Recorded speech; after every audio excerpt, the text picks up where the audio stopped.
Welcome to Spotlight on Nonprofits. I'm your host, Peter Crowley, and we'd like to thank NJM for their sponsorship of this program. Today, we're pleased to have with us Mr. Bernie Flynn from Mercer Street Friends. Bernie, hello, how are you? Peter, it's nice to be here with you.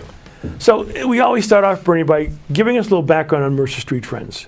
Well, Mercer Street Friends is a Quaker organization that was founded in 1958. So we've been around for 64 years. And we're a social service organization at our heart. Over those 64 years, we've done different things for the community, but right now, the mission is all about food, family, and education. We are the food bank for Mercer County. So we work with about 100 pantry partners. We're the wholesaler. We bring in the food either through government donations, private donations, or food that we pay for through financial donations. And we distribute that into the 100 partners. So they're the retailers, so to speak, and they make sure that the food gets to those who need it. And then we have family programming, where primarily we're working with families in the city of Trenton, but we have case managers and social workers who support families. And we're also involved as the lead agency for the community school model in the city of Trenton. So the Trenton Public School District is our partner, and we go into certain schools and provide additional resources so that we can reduce the barriers to learning. And we also have a preschool, and we have adult basic education courses as well. So you're leading into my first question, which is your leadership in the community school movement in Trenton. How are you making a difference in that? How is Mercer Street Friends impacting the schools in Trenton? Well, we're enabling the schools that we work with, and we're in 3 community schools right now. We're enabling the teachers, the principals, the rest of the staff to focus on learning. And we bring additional resources. Might be food that's needed. For instance, weekend meals for the students. They get breakfast and lunch at school. We make sure they have breakfast and lunch on Saturday and Sunday. We also provide additional food for families in need through the school system. But we also help with mental health services and counseling. We help with identifying resources so that they can get dental care, vision care, whatever they may need from a physical and emotional standpoint. We look to bring those resources into the school. We're the connector in that regard. And we also have academic and social emotional learning supports after school as well as summer. We have a strong summer program in each of our 3 community schools. Well, you keep answering my questions before I ask them. So the next one's about trauma. You've really been able to address the trauma with families and individuals. Where's your success been in that? And that's a unique field to get into, because I don't know anybody else that's doing that. Well, it's very challenging, but we are a trauma-informed organization. So we train our staff to ensure that we identify where trauma is having an impact, a detrimental impact on individuals and families, particularly with our young people. So whether it's our preschool or in the community school area or in our family support programs, our staff are trained to identify what may be going on with an individual or within a family dynamic. And we try to ensure that we can provide resources to address the needs. But the trauma that we see in the city of Trenton and throughout Mercer County is pervasive and tremendously aggravated by the pandemic. The isolation that was created, particularly for our young people, they were isolated in apartments, couldn't go out, and their only lifeline was the phone or the computer to take classes. And the social aspects of the school environment were not there, and the learning suffered as well. So we're in a catch-up situation right now with regard to the impacts of COVID and the dramatic trauma that our young people have experienced over these past couple of years. I would imagine the trauma is also complicated by the mental illness issue. When you're stuck in, you can't get out, you can't get into the normal social standings that you're used to.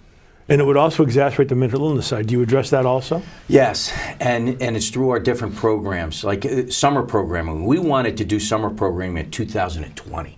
but we couldn't do it because of the pandemic. So we started in 2021. So while we have an academic component to the summer program, primarily the desire is to bring the children together, make sure they have a fun environment. In our preschool, it's all about play, and you learn so much from play. Well, we need that same dynamic with our elementary school and middle school students.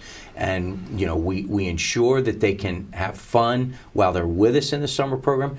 We ensure that they get to go on trips, whether it's the Philadelphia Zoo, right. Liberty Science Center, Grounds for Sculpture, whatever it may be, so that they're out there interacting with their friends and learning how to be social, you know, after that isolation of the pandemic. So one of the things that always impressed me was Mercer Street Friends, as there are many other organizations in Trenton focus on the downtown Trenton opportunities. How do you work with your other organizations? Because you clearly have a multiplicity of disciplines that you can address. Well, one things that I really love about the job is the interaction with all the organizations, because we have so many good nonprofits in the city of Trenton and throughout Mercer County. So, you know, I already mentioned the 100, you know, pantry partners that right. we work with through the food bank, but we have multiple partners in the community school effort because we're reaching out to them for their resources. And so, you know, we are rich with nonprofit entities that really care, that really want to make a difference. The challenge can be, how do we organize ourselves and collaborate in the optimal, you know, impactful way? And that's what we try to do at Mercer Street Friends, particularly through the community school movement, but it's evident with the food bank. With the preschool, we are part of 30 plus preschools throughout the city of Trenton. So we are actively, you know, working with so many partners, you know, in a very well-governed approach in some respects, and otherwise it's a referral that we might get from a home front, you know, to the community school, you know, staff, or vice versa, you know, but the leadership and all those organizations that serve Trenton so well, you know, are well known to us, and we collaborate and communicate very effectively, in my opinion. So one of the things that always used to bother me when I was with the chamber was the inability to get everyone together. Yeah. And people sort of worked in silos. Have you been able to address that issue by your leadership getting groups together? Not that you want to lead it, but that you want to get them together and work as a team. Well, I think that's one thing that I brought to Mercer Street Friends. I already had the knowledge of so many nonprofits because NJM right. was a supporter of many, so I knew the leadership in the other nonprofits, and it was easy to pick up the phone and get a Connie Mercer, right. you know, from Home Front on the line, or a Joyce Campbell at you know, Trenton Area Soup Kitchen, and they've become terrific colleagues of mine. So yeah, it's a challenge, but it's something that I think more and more the leadership in the nonprofit community really appreciates, that we have to work together in a coordinated, complementary way, and I see it happening now. Well, I give you a lot of credit if you can pull it off. It is difficult to do. Quick question, you started as a volunteer after you retired from NJM. Was there something you contemplated during retirement, saying, you know, I'm going to retire, but I want to do something? How'd that whole transition work out? Well, I'm pretty planful in my approach to life and career. I always knew that I wanted to do something else, and that I wanted to do it on a pretty full-time basis. Right. Now, I didn't want to necessarily take on the stress and the hours that I had at NJM, you know, as the CEO for right. the past 10 years, right. having retired in 2018. But I always wanted to work in education, and I determined that Trenton was the best place for me, because I'm a sort of an adopted son, you know, of the city of Trenton. So I wanted to stay in the area, and so I had a plan. It was just a soft plan, and then I knew I would you know, further define it, you know, after I had retired. So talk about COVID for a second. You entered into this role 2020 in an environment that no one could have anticipated. No. So how did you manage that first year? Because you're going into a new role, you're going into a very tough role, and you've got COVID, where you're basically trying to redo the whole plan. Well, you know, for all of us, it turned our lives upside down. I actually started February of 2020, and I made a commitment as a full-time volunteer, that I would donate my time to this effort. And of course, I'm thinking I'm donating my time, so it's not going to be so hard, is it? Right. That's the thoughts you have. Yeah, and so the pandemic hits, and because of our food bank, we were ground zero for Mercer County in terms of food distribution and ensuring that there were, enough nutritious resources going out into the community during this devastating time. So we were essential. Our people were coming into the food bank warehouse. I actually got a call from someone in Tammy Murphy's office, asking, the first lady of the state of New Jersey, and the question was, how are you guys doing? Do you need any help? And I said, we're doing fine because everybody's healthy in our food bank warehouse. But if anybody gets COVID in that food bank warehouse, you're going to have to bring in the National Guard to make sure food gets distributed in Mercer County. Now, fortunately, we never had an outbreak like that. Really? We didn't. That's great. People got COVID, but it didn't impact our operations. Okay. So going back to your question, I have to say, the first couple of months leading Mercer Street Friends, figuring out how to manage the beginning of COVID was the most stressful, most challenging job I've ever had. Now, it's gotten better since then. Good. If not, because I'm not even getting paid for this, and it's the hardest job I've ever had. But I love the people, I love the mission, and everybody else was working as hard as I was. My wife was a tremendous support. So you look back and you think of those days kind of fondly. Mm-hmm. You figured a lot of things out, under a lot of pressure. And that was the whole team doing that at Mercer Street Friends. But it was an amazing experience when you think back about it. We always talk about the clientele with COVID, how you handled them. How did you handle your volunteers? Because that had to be a difficult situation for you. So the volunteers, many of them went away because so many volunteers came from companies that were, in person, and that they would regularly come out, every 6 months or every year. And they're now working remote. And then they're all remote, right. So they're not coming to the food bank. We had a group of about 20 to 40 core volunteers. Okay. These are individuals, many retired or, working part-time, but just want to give back. They're part of our team, and they were there religiously through the pandemic, and we would not have survived without them. Our food bank director, Butter Allen, says, if our volunteers don't show, we don't have a show. Wow. That's so true, but we relied on those core volunteers. Now, the corporate volunteers, the groups, the colleges and universities, they're all coming back. So we've got hundreds of volunteers. We can always use more. Yep. And we welcome folks, for the audience out there. But we're doing so much better now. During the pandemic, it was as if all those core volunteers, we needed them each and every week, and they showed up. Well, let's take a break here. Once again, I want to thank NJM for sponsoring the program. Be right back with Mr. Bernie Flynn of Mercer Street Friends.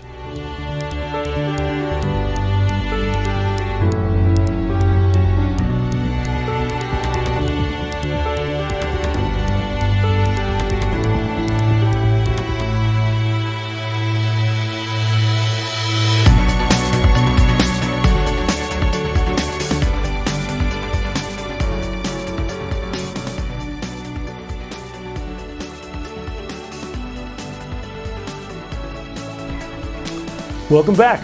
Our guest today is Mr. Bernie Flynn, the CEO of Mercer Street Friends. So Bernie, I'll take a little short detour here and talk about your transition from being the leader of the largest insurance company in New Jersey, NJM Insurance, to going down to Mercer Street Friends. What was that transition like? And especially in the time that you transitioned during COVID.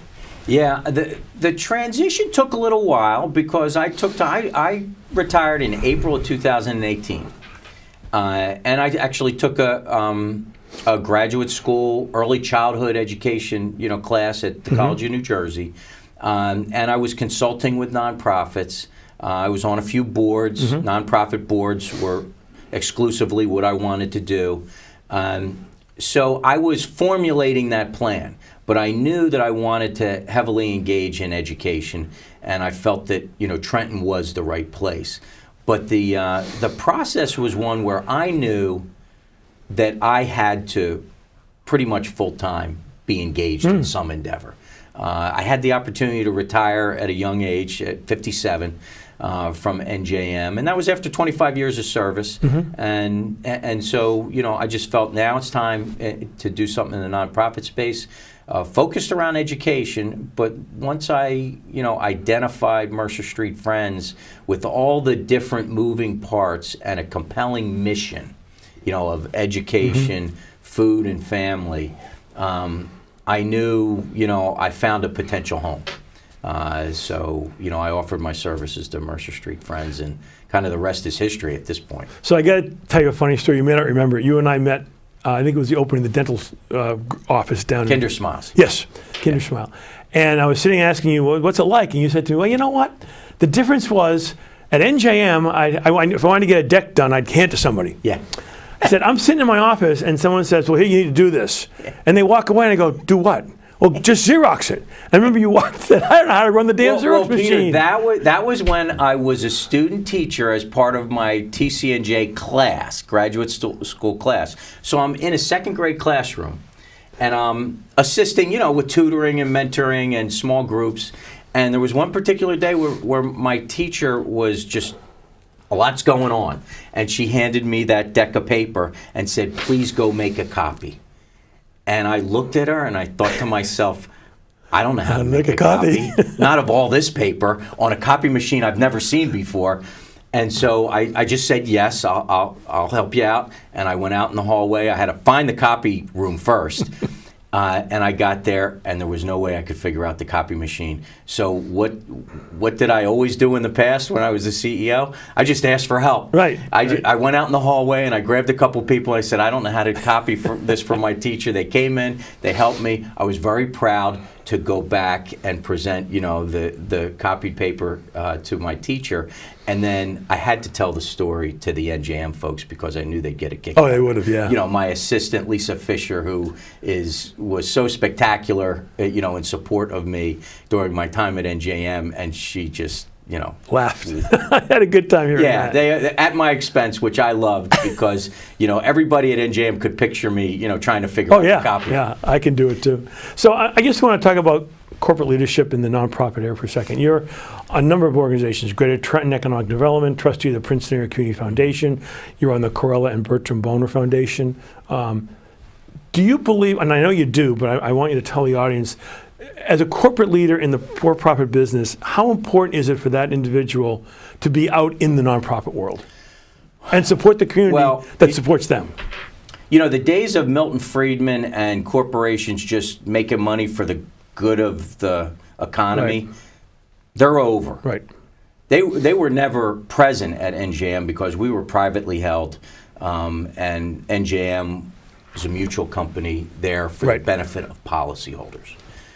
But it is critical for every corporation to be engaged in community work. And I think most are now. Now I think NJM is a leader and has become more and more a leader over the years. And Mitch Livingston, the CEO of NJM, is doing an outstanding job with the rest of the team, embedding themselves into the community and supporting the important work that's being done. So it goes hand in hand. And the best thing that corporations can do is really understand what the needs are so that they can support the right organizations to address those needs in the community. It's good for business, it's good for their employees, it's good for prospective employees. And nowadays, the young people are kind of leading this effort. That's where very much so. You talk to a young person in an interview, and they want to know, what is your organization doing to help the community?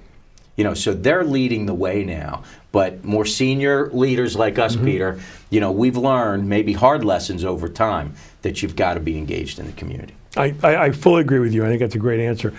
Funding for a nonprofit organization is always a challenge. How do you look at funding, and how do you address that challenge in Mercer Street Friends? Yeah, it is a challenge. That's one thing I was able to bring to the table because I understood all the different pockets of funding. I was a government affairs professional before I became CEO of NJM, so I knew how government funding worked generally. The philanthropic world, having served on the Princeton Area Community Foundation Board, you get a window into what that sector, is like.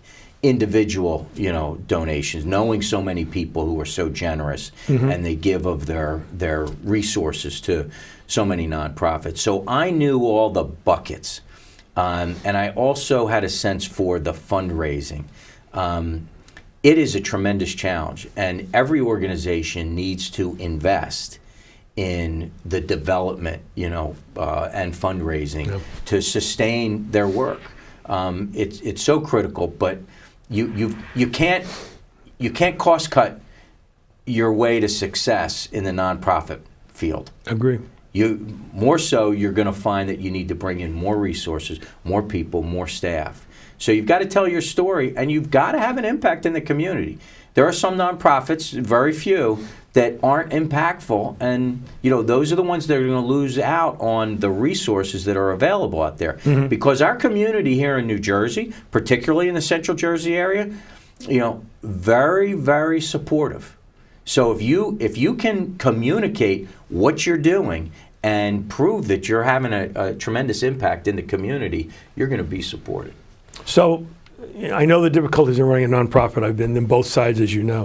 Yeah. What did you find to be your biggest challenge? And again, you may have already answered this question as the CEO of Mercer Street Friends. What's your biggest challenge? Well, my biggest personal challenge was dealing with the lack of resources. Yeah. It plays into the story about me, with the copy machine.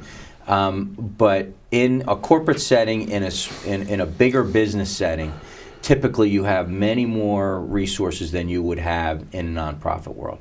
So, I found that there were just so many gaps when I first got to Mercer Street Friends in those resources, and they had to be plugged by more hours, more attention, and ensuring, that you could, sustain the organization just month to month, quarter to quarter. Right.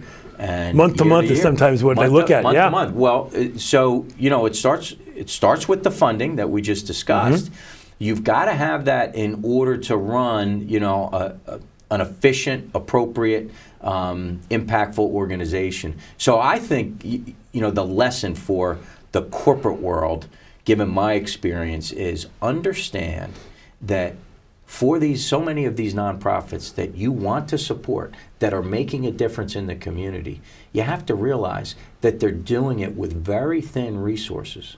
So when you can, help bolster that. Help out. And that's where I encourage people who want to volunteer, want to really make a commitment, people at our stage where we have the opportunity to do this, look at what your highest and best use is. It might not be packing that food bag. It might be helping to run a capital campaign, or a fundraising event, or establishing an annual report. Making that come to life for an organization. There's so many different skills that are people that we know, who have had very successful careers. They can provide to a nonprofit, and it's tremendously fulfilling. It is fulfilling, too. I think you're right. So talk about your biggest success. We've always talked about the challenges. You've been there a couple of years now. What would you say to date is your biggest success? Well, I think sustaining the community school initiative in the city of Trenton through a pandemic is a tremendous staff success that we've had. We have a director of community schools, Bernadette Trapp, who's a former principal. She was the first community school principal at Rivera Community Middle School. That's been terrific. I think ensuring that there is enough food for the Mercer County community, and I think we've done that to date. Enough food. Is all the food getting to all the right places is the biggest challenge that we have. But we've had enough to make sure that the community is supported, that people aren't going to bed hungry if we can get it to them. And that's a product of the entire community, philanthropic support, government support, core volunteers that we talked about, the tremendous leadership of James Butter Allen as our food bank director, all those things in support of Mercer County. You know, I think community schools and the food bank's resiliency, you know, through this difficult time, you know, are things that I think about when I talk when I think about success. So the boundaries of Mercer Street Friends, Central Jersey, Mercer County. It's Mercer County. Mercer County. Yeah. Okay. Yeah. I mean, we'll help when necessary outside of Mercer County for whatever, you know, may come to pass. But we're focused on the city of Trenton and Mercer County. Bernie, a quick question of how does the state support you? You've got Governor Murphy and Chris Coughlin and others. I think that's important. How do you feel about that? Well, I will tell you, again, having been a government affairs specialist, you know, at NJM before I became CEO, I have particular insight into, you know, how the government works and public policy priorities. And what I have witnessed as an executive of Mercer Street Friends, the food bank for Mercer County, is the tremendous support of Governor Murphy and Speaker Craig Coughlin. I mean, the Speaker has made food insecurity at the top of his list of important public policy initiatives. And I think the state of New Jersey leads the nation in the battle against food insecurity because of the various ways they are helping food banks, food pantries, the community in general. But I will tell you, through the pandemic, the food banks have shared in initially $40 million in appropriations in 2020, $45 million in appropriations in 2021, and then $85 million in appropriations in 2022. All for the benefit of the community to battle food insecurity. That money is flowing through the food banks of New Jersey because of Governor Phil Murphy, because of Craig Coughlin, because of Senate President Nick Scutari, and all the other legislators who have made it a priority. So it's heartwarming for me to see that level of intentionality in our leaders and in ensuring that people don't go to bed hungry. I mean, that's what they're doing with their resources that are statewide, and it's been a tremendous help, you know, to us at the Mercer Street Friends. That's great to hear. Bernie, can you tell our audience how they can get in touch with you, how they can support Mercer Street Friends, and how they can volunteer or make a donation? Well, it's all through the website, mercerstreetfriends.org. Which is on our website. All that information can be gleaned from the website, but we need financial support. We need people support, you know, with the volunteers. Food drives that went away during the pandemic, and now they're back. So we need people out there, Boy Scouts, you know, doing food drives. Whatever you think is within your capacity, we're willing to take it. Bernie, thank you very much. It's been Thanks, great. Peter. It's been an honor. And we'll see you next time on Spotlight on Nonprofits. I'm Peter Crowley, your host. Have a great day.